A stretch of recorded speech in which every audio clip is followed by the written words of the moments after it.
to the show. Manny, how you doing today, man? Good, Carl. I You sleep well? I'm feeling good, man. I slept pretty good, man. Right. I haven't tracked it though. We'll get into that a little bit later. Gilbert, how you doing? I'm doing fine. Didn't sleep too well, but maybe Now because you were off. Did you go to bed early or? went to bed like normal time, but just with the weather, it's hot, it's cold, it's this, it's sleeping Yeah, patterns, yeah. everything. It was just hard to stay asleep. So, we have a special guest today. We have Manny, also known as. So, real quick. Feeling good today? Yeah, I feel fine. Alert and all that. Like I got a decent amount of rest. I typically don't get a lot of rest anyway, but Okay. got a good 5 hours maybe. Wow. Okay. Did you do anything this morning? Now I got the kids ready for got them ready for school. Took my boy to school actually because he kind of didn't want to wake. I don't like sending him to school without eating breakfast, so I don't feel like he's had enough time to eat a good portion of his breakfast. I got you. So, on your way here, did you listen to music or anything? I did. I was actually all over the place because I was well, initially I thought I was coming for a gangbang because I had porn in the background. Then Fred told me, no, it's not that kind of party today. Carl lied to you. I switched it up. I went to some like metal, System of a Down, Static X, whatever. Kind of started getting hype, but then I felt myself getting too hyped. All right, we're not going to murder anybody. We're going to talk. So 80s hip hop. Okay. That kind of got me. Nice. Good. So, we're going to talk today about one childhood memory. It could be a good memory, be a bad memory. I'll start off and I'll talk about something good. Christmas. As a kid, we'd all gather at my grandparents' house. Grandmother, full-blooded Italian, all that stuff. Cooking like from the beginning of the sun. She'd had like this huge smorgasbord of all different type of stuff, like all types of food, everything, and it brought everyone together on my father's side. It's one of the good memories because we don't really see each other that much and see all my aunts and uncles and cousins and all that stuff, and it would be just a good time. But we kind of fell away from that once everyone got older, like moved apart and all that stuff. So, have anything you share? Well, culturally, I'm Puerto Rican. You're Italian, so I think just in general, like Latinos and Italians, like or European, maybe we kind of have more similar holiday traditions than they do here in America. Yeah, Like an American kid growing up, where they maybe wake up the next morning, open the gifts. Like the day before Christmas Eve isn't really a holiday per se for like American kid. For our cultures, it's more like you party the day before. The day like the eve of is actually I think a bigger holiday than the day of. So, gotcha. Almost like a New Year's Eve kind of thing. That's when you party into the new year. And it's like and then New Year's Day is kind of I'm hungover and recovering. So how'd you do with the whole Santa Claus bit then? Did Santa the Claus kids would go to come. sleep? Did Santa Claus come? No, he'd come during the party. So like typically So happened someone at my dressed up house. as Santa Claus, you're saying? Yeah, somebody would come in eventually dressed up. Well, it's not every time either, not every year. That didn't start happening until maybe middle-ish. Now you have kids, so how many times have you dressed up as Santa Claus? None, not once. My kids. What are you going to? You have to. I don't think. Maybe I have like a buddy come in, somebody that can play off, but Are you I kinda hinting feel towards like- me right now? I feel like you're looking at me like, Fred, I need we you gotta to get play a Santa big beard. Claus. I think the red hair would give it away. You think so? That's Uncle Fred. You know, Yeah. Maybe the angry elf. Uncle Papa. Yo soy tu Papa. Deal Fred. Yeah, maybe eventually. But even then, that whole, like you said, we kind of got away from it.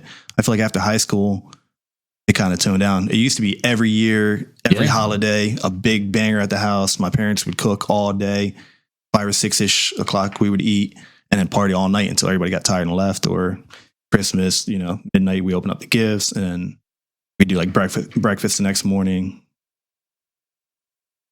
Well, Santa Claus thing, I don't know. Maybe. I take them to the mall. They do the pictures and whatnot. I'm just wondering how you set it up. So usually, like, I'm sure for us, Eve wasn't as big as Christmas Day. Kids would go to school, not go to school. Kids would go to sleep, wake up the next day. Santa Claus came. So you guys party all night. What I'm wondering is, how do you do that transition?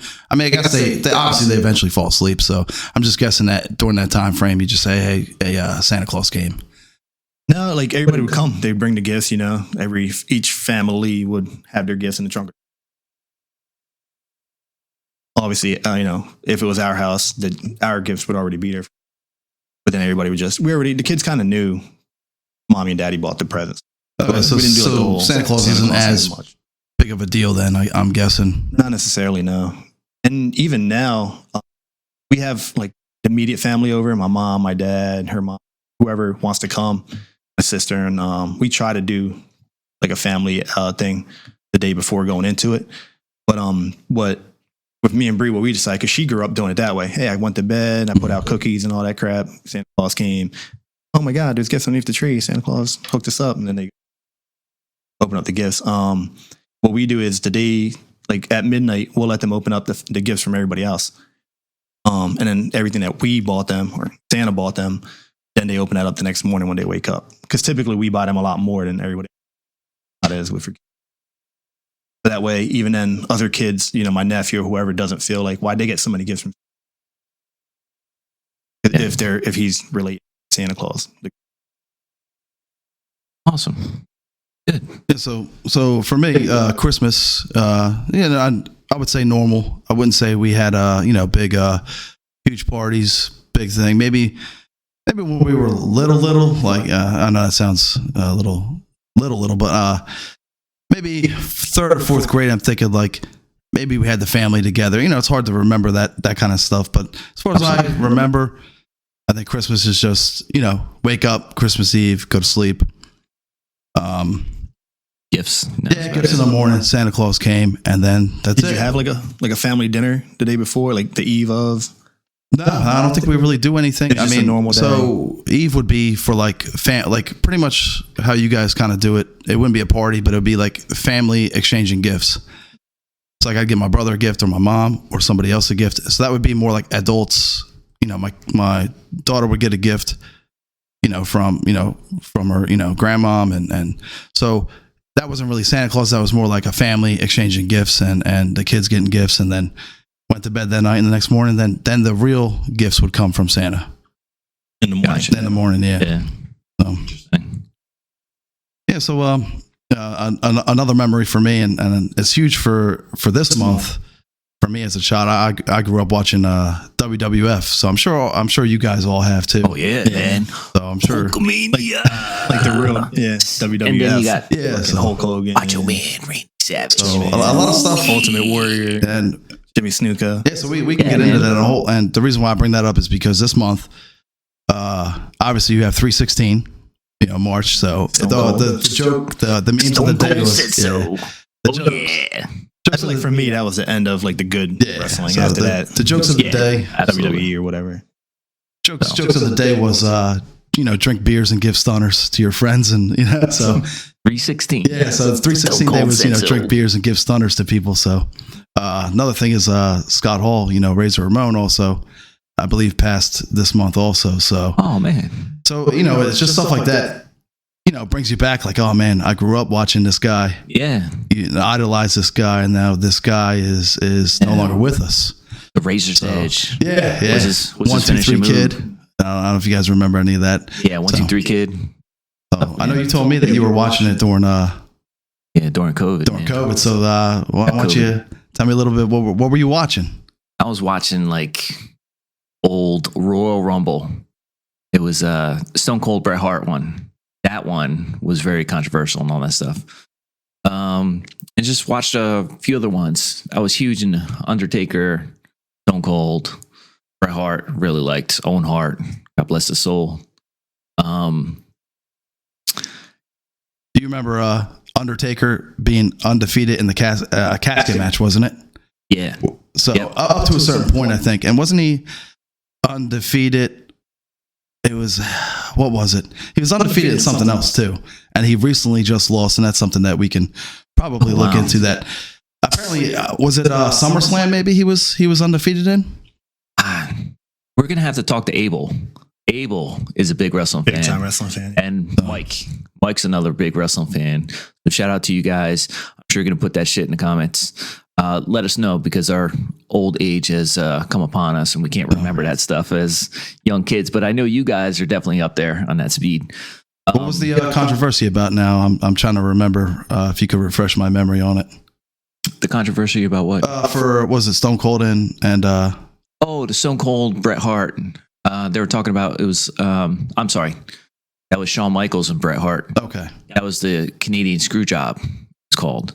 Supposedly, I'm going to have to dig back my memories. Supposedly Bret Hart was supposed he was supposed to win, but then they had already planned that Shawn Michaels was going to win. It's real detailed. You'd have to watch it on net. I think YouTube has it. It's behind the scenes. It's behind the scenes stuff that you don't see. Oh yeah, all that stuff is scripted. Yeah. Sorry, spoiler alerts. Anyone that believes in wrestling is still real. All you kids out Spoiler there. alert. My bad. I mean, honestly, to touch on that a little bit, I mean, it's as real, I think, as it can get. I believe it was Stone Cold Steve Austin versus Owen Hart. Owen Hart. And Owen Hart told him, "Hey man, I'm going to do this pile driver." He's like, "All right, well, you should do it this way." He's like, "No, I'm going to sit down. I'm going to fall back and do the pile driver." And you put your hands in the life, you're into these other wrestlers that this guy knows what he's doing. Yeah. That Stone Cold ended up. He busted his neck. Yeah. Fucking broke his neck. And then Owen Hart felt so bad because he's like, man, this guy's up and coming. And, I just destroyed his career or whatever. But he ended up coming back. Stone Cold was still the man. But, a lot of that stuff is crazy, man. Watching those table matches, The Undertaker versus Mankind when they did the Hell in the Cell, going through the cell, stuff like that, man. It's pretty crazy. The tax and all that. Like, you're actually landing on that. It's not a rubber tag. So, you're fucking getting fucked up. So since we're on this topic, favorite wrestler. Man, I know there's so many to pick from, and I figured I had to throw this out here. I know it's Mine would be Stone Cold, because I have a middle finger from my old man. Took me convention center. Oh yeah. Oh, so how about that for childhood memories? Is that something that you want to have your kids watch wrestling and grow up on? I know that's not the same anymore. No, but because I like that. Yeah, it's not like it was to me. Maybe to new kids now, they get the feeling that I get when I think of like my nostalgic watching wrestling, VHS tapes. Macho Man going at it, or even like Stone Cold and The Rock, like their feud. Oh yeah. Yeah, I don't know. I haven't really paid attention to any of the new stuff. I guess if my boy, because I got a son, if he wanted to get into it, I'd support it, because I know, and it ain't in his mind, like, it's until he finds out it's fake, it's real. It's awesome, and have the people he likes, the people he. Yeah, I'd support it. I'd take him if you want. Cool.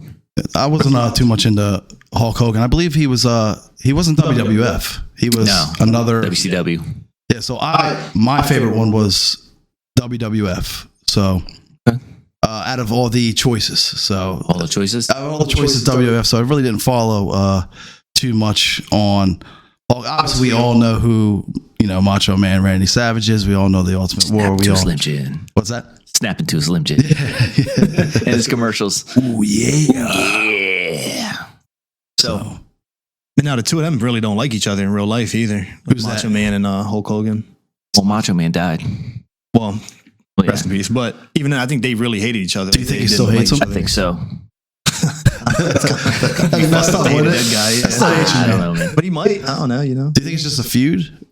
Because honestly, that's I what can't keeps remember the story, the background behind it, but I think Macho Man felt in one way or another that Hulk Hogan screwed him over or something like most that. likely. It was something to that effect. And Banged his wife. I don't know. Like, I don't really. something crazy something like that. Yeah. It was something. They have an actual history where they don't like each other. We're I gonna can't have to recall check it off that the top out. of my head. Yeah. check that out. So who'd you pick? Oh man, I think I'm gonna have to go with maybe probably the Undertaker. Okay.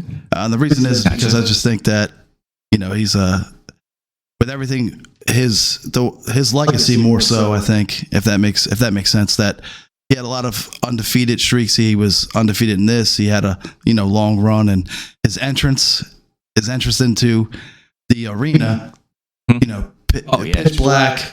The fire, the music, the fire. Yeah, you can actually like feel like that vibe. This guy's the Undertaker, and he's gonna come take my soul. Like, and I feel like he had his different stages too. He had, like, you watch his career, and he had different stages. Like he had when he wore the mask, with that hat, like that Wild Wild West kind of that flat hat, and he had like the purple on the cape. Then he went to like a different version, and then when he had his beef with Kane, like his career is pretty cool. And the way he was able to not be the same guy throughout the whole career, he had different runs, and they were able to use him a lot. Buried alive, and then came back. Oh yeah. Remember? Yeah. Yep. I remember the time he came through the actually mat. He came through the mat and like dragged someone down. I can't remember who he dragged down. I do remember that. Yeah. I don't know who it was, but yeah, he did. Came through a wrestle mat and everything. That was pretty cool. Yeah, they thought it was over, and then his hand comes up and like, doesn't he like pull them, and then like they disappear, right? Like, oh yeah, absolutely. You don't have that kind of writing no more like that. Like, so with wrestling now, you got the John Cena, you got this, these other guys. Is he still John Cena? Still like no, I don't know. I feel like he was a few years ago. Now, right? Like he doesn't do wrestling. Like I don't follow. We're doing movies. I don't follow it now, but it's not the same writing as it was. These guys are just more for show and looks, and like in the moment. There's no story. There's no story, I feel like, behind it, but I don't watch it enough to tell you if but the way I look at it is like there's no it's not as much effort into the story, the bad guy, or they call it the heel. So for them, I believe they call it the heel, which is actually you're supposed to be the bad guy. So, and they use this heel as a storytelling, and so they don't do that anymore, I feel like. So I'm not up to date on it, but yeah, if it doesn't catch my interest now, it's like very interesting. Did you pick somebody? No, I did not. Okay. So I'm gonna have to bring it back to ECW. Okay. Extreme Championship Wrestling. I have to say Sabu. Sabu was because he was so high flying, jumping off the top rope, jumping off of cages and everything, man. He was so high flying, like the luchador wrestling, jumping off the top rope, that high fly, fashy stuff. I like that, man. It was just, I never really seen it before. And ECW for me, back in the day when I was young, it would only come on like 1 o'clock in the morning or something like that. So I was up late, just watching this ECW come on, man, and just see like some barbed wire match. I never seen that before in my life. People hitting each other with chairs left and right, people throwing stuff in the ring. It was just like chaos. It was just like interesting. Yeah, so like I said, you guys already mentioned it, and then he said spoiler alert. It's not real, but they're actually getting hit with real metal chairs. Yes. Everything that happens is real. Absolutely. Even the tables, like they take out that middle bar so that they can flex and they break and stuff like that.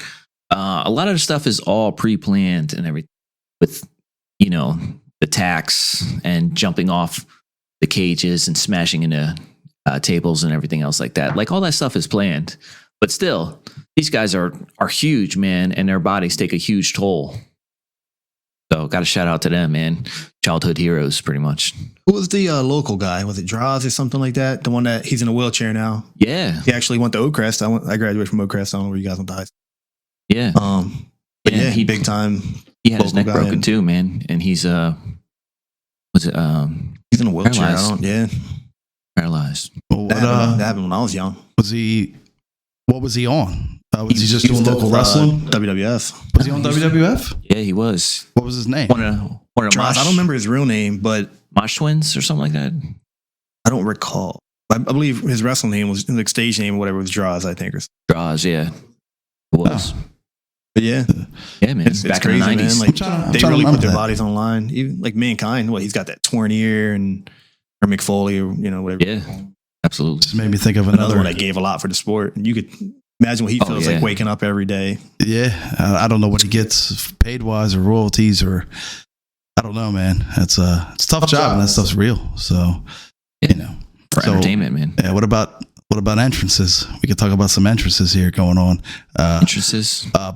As far as like hyped up, like like what about like DX with the everybody would do it. In middle school, get yelled at, get in trouble, get detention. teacher whenever she yelled at you, like, yeah, you can. Suck. Next thing you know, you're in the principal's office. Your mom's like, "What'd you tell the teacher?" Like Nothing. I did the sign. I don't know. She took it the wrong I don't way. know what that means. Yeah, it's pro wrestling. Yeah, that's normal. What about the bushwhackers coming in? Do you remember what they would do? Yeah, man. Yeah, Bushwhackers. I thought it was so energetic with the Ultimate Warrior. all the way he would run in through. there and I'd be running in there to be pumped up, man. rock music, yeah, grabbing the rope, and yeah, Yeah, man. he was actually one of my favorites too, man. I feel for that era. When I first started watching, because that's probably when I first. He's an Intercontinental champ. I'm not sure. Or never got it. Wrestled for it. I don't know. I thought he was Intercontinental champ. Abel will be able to, He's going to correct. straighten us out and correct Yeah. it. Abel But he was or definitely Mike, one of my favorites. they're going to be commenting. They're going to be Everything that we us. said wrong. Schooling us. Oh, yeah. They're going to be coming. We actually probably should have one of them on here, and they could really go in depth with all that stuff. Those guys actually, I think they still watch underground wrestling now, like local stuff. Yeah. And I believe the Bam Bam Bigelow, he actually had a gym in Asbury Park. And as I was growing up, I'm like, oh, I want to be one of these professional wrestlers. And I found out Bam Bam had a gym in Asbury Park, and I'm like, Asbury Park's not that far. Would become a pro wrestler. And then that dream. Well, I got a kid, a guy that I graduated with, Matt Tremont. He does like he's been in Japan and all that. And Yeah. Mike and Abel, they know who he is. That's cool, man. Followed his dream, you know. But yeah, Yeah. he's got a big old like scar here from I don't know, from a got hit with. These guys really get fucked up and trying to Yeah, man. It takes a toll. So For entertainment. So yeah, like the drama's fake, yes, but the actual like sport of it, I guess. you got to have a story. You got to have something You in gotta have there. You can't training just and- have people come out and just wrestle. So I mean, there's got to be some backstory, and they did very well, I think. You know, I mean, it can't be like in your bedroom jumping off the bureau, yes. smashing your bed and get your ass. Did you whooped do like that? Did you do kind of that as stuff. kids? Oh yeah, I know that. Oh, And I don't know how I didn't cripple my little brother. 'Cause I got him with like the pedigree and shit and tombstones and yeah. In hindsight, thinking about it, I'm like, God damn, Sharpshooter, putting a figure 4 on. Like that stuff really hurts. That actually does hurt. That figure. Get your back man. I'm like, oh my God. Yeah, that stuff hurts. And now, like in the moment, it wasn't a big deal, but I remember getting my ass whooped for it. Like, kill your brother, and I'm like, nah, we're just power bombing him. Now it's like, yeah, if my son did that to my daughter, Yeah. I don't know what I do. I lose my mind. Yeah. Come in, he's got her bent back. And like, So funny. You know what? On the way here, actually, I was reading an article, and this is a little bit of a change of topic, but Yeah. how they were stealing people's credit cards and Visa cards and everything like that. So you know how you put your card into this machine? okay, yeah, It has buttons. You put in your number, it registers it, you pay for it, you move on. There's something that goes over top of it, has numbers, has a screen, has everything, but actually reads your card and sends the signal out to someone else who has your card number. A skimmer, I believe. It just pops right over top of it. You don't even know it's there. It looks exactly They like do at the ATMs. Yeah, did you see that before? Yeah, that's why like ATMs. I don't know if you go to Ventnor and go to ATM you've never been to, you should check because a lot of times, like you said, the skimmer thing goes right over the actual. It looks like part of the machine. You would never. I honestly wouldn't know. I looked at it. I'm like, yeah, that looks real. And then next thing you know, they pop it right off. I'm like, this has got to be like something fake for like TikTok or something. Or I'm like, this ain't real. But then do a little bit more research. Yeah, I guess it just goes over top of everything. So Yeah, I saw that stuff a long time ago. So That's why I never really go to ATMs or something like that unless it's from the actual. Like in the bank, yeah. But just like going to 7-Eleven or going to Wawa, I mean, they have it over top. And I don't know. I guess it has to be like someone else has to be in on it, I guess. But, Yeah, that's some shady stuff. Just made me think of it because that's what I was doing on the way here. I was actually listening to that article. Yeah. Yeah. So it's something that brought up recently, you know. So, talking about entertainment, and everyone's talking about it right now. I know we had mentioned this earlier, but the whole Will Smith and Chris Rock. I want to hear your opinion. 'Cause you mentioned this. Do I think he deserved it? I don't think so. I don't think he deserved it. I don't think he should have been hit. Okay. But definitely Will Smith should have told him afterwards, like, hey, man, you do this again and we're going to have problems. Yeah, check them. Don't slap nobody. If you're going to do something, do something. If the whole purpose of that was to prove a point in front of everybody, maybe. What do you think the purpose of was? But do you think he would have did that if it was a different guy? Somebody maybe bigger than him. That's true. Instead of a little dude like Chris Rock, you know what I mean? I don't think so. Is he too sensitive? And even then, you're a role model. You know, you're a role model for how many kids? You know, like they're gonna watch that and think it's Yeah, I don't know. What do you think? at that level in his career where he is who he is. He's one of the best actors ever, probably. You know, like arguably one of the best. He should be able to carry himself with a little more dignity than They're gonna pull running up to endorsements. dude and just smacking him. You lose a lot of money for And, that. like, I feel like even then, like if you want to fight somebody, you fight him. Chris Rock had his hands behind his back. Like he wasn't expecting it at all. It's not like, all right, put him up. We're doing this now. Okay. Was it to put a show on for everyone that was there? I don't know. Why is it had to, in the middle of everything, you have to get up, walk on? If this was anywhere else, let's say it was a rock concert, no one's getting on the stage to hit anybody. So So because he's Will Smith, he could do what he wants and walk on stage. Well, do they have security? Well, maybe that's something that they should look into now, because I'm surprised more assaults didn't happen. But But you got to figure this event is for actors and actresses, right? do you think they could behave? You would think. You would think, right? Yeah, but And then the security probably stops at the door. Get in. It's the regular being at my house or Yeah. something. Oh, you yeah, it's door, like we're all, a celebrity everybody party. knows everybody. Yeah. Yeah, I think I would handle it like talk to him after. All right, man, this is definitely. it. This is the And last even- time I'm telling you. Give him the chance to defend himself. Maybe like, hey, I didn't mean it that way. I'm sorry you took it that way. Or maybe it came out wrong in my head. This is the way the joke was supposed to. 'Cause it wasn't like a vicious joke it either. wasn't. He didn't, you know what I mean? Like try to drag her through the mud. He called her Joke, G.I. man. Jane. Yeah. yeah. So what is your thought on it? Well, both those guys make way more money than I can even think about. Probably never meet either one of those in my entire life. And I've got real shit to worry about. Fortunately, I can't be thinking about two grown men that star in movies or in comedy and all that stuff and slapping each other for whatever reason. I got real world stuff to think about, man. Podcast. I mean, Yeah, man. Like Daddy over here, having him on this for the first time and everything, making him feel nice and comfortable. So, yeah. Anything else? nah, that's about it. So again, everyone, reach out into comments, school us on the WWE, WCW, ECW, wrestling, stuff like that, and let us know what's going on. Till next time, thank you.